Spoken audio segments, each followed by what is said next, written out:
Hi mga kapango! Kamusta kaya? Charis! Eto nga pala yung part 2 ng vlog ko kahapon.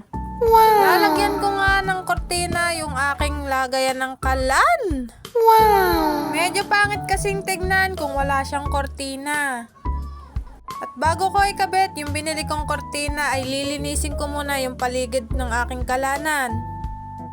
Kesa naman bago nga yung kortina, nanggigitata naman yung kalan ko. Nagwalis na nga rin pala ako dito mga besi ko dahil sobrang galbok naman talaga. Taghangin nga dito mga besi ko kaya naman nauuso yung mga alikabok dito. Abay lahat na nga ng alikabok sa labas ay pumasok na dito sa bahay ko. Dito mga besi ko ay sinukat ko lang yung kawad na pinutol ko. Kawad na nga lang yung gagamitin natin para mas madaling ikabit. Wala rin naman akong ibang gagamitin dito ay no choice talaga tayo sa kawad. Maganda rin naman yan dahil para hindi agad masira yung ating kortina. Medyo nahirapan nga ako dyan mga besi ko dahil ayaw niya magpantay. At nang makabit ko nga mga besi ko, eto inayos ko lang yung bawat gilid ng kortina para naman mas magandang tignan. And then final look mga besi ko, diba mas gumanda. Kahit simple nga lang yung aking lutuan ay maganda ng tignan para sa akin. Wow! Tiles nga yung pinalagay ko dyan sa ibabaw mga besi ko para mas maganda. And then pagkatapos ko nga lagyan ng kortina yung aking kalanan ay bumalik ulit ako sa ilog. Para naman tignan yung isda nila kung tapos na ba silang maninga. At kahit haggard na nga yung besi nyo ay bumalik pa rin talaga yan siya. Pagkarating ko nga sa ilog mga besi ko ay ayan patapos na pala sila. Wow! Medyo marami nga yung kanilang natinga kaya naman perang malinaw na. Oh, wow! Pwede nang dalhin sa palengke yan dahil mapepera na yan. Yeah! Maya-maya nga lang ay dadalhin na yan sa palengke.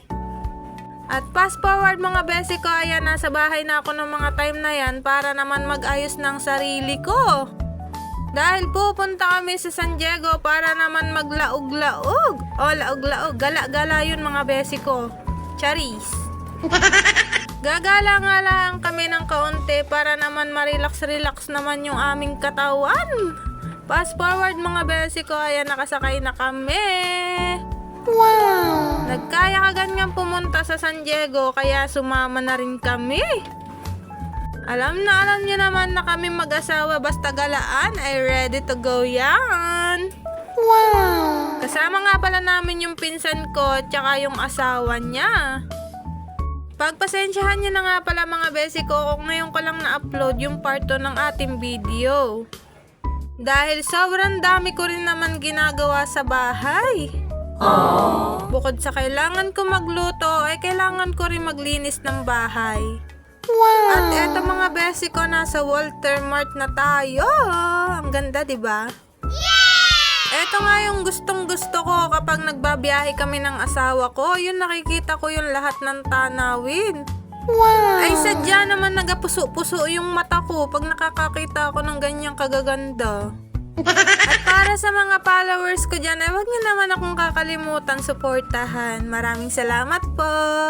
Aww. Nakakagala nga lang ako mga besi ko kapag nayayaya ng pinsan ko, yung asawa ko.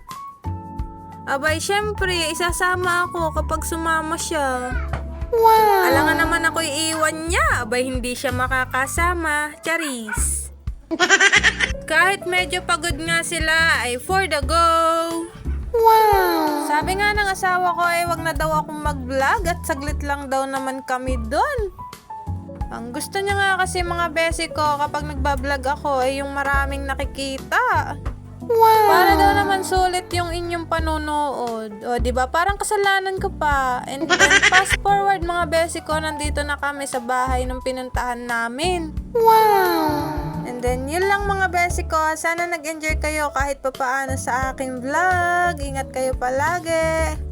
At ako'y magpapaalam na. Bye-bye, love you. Thanks for watching. Mwah!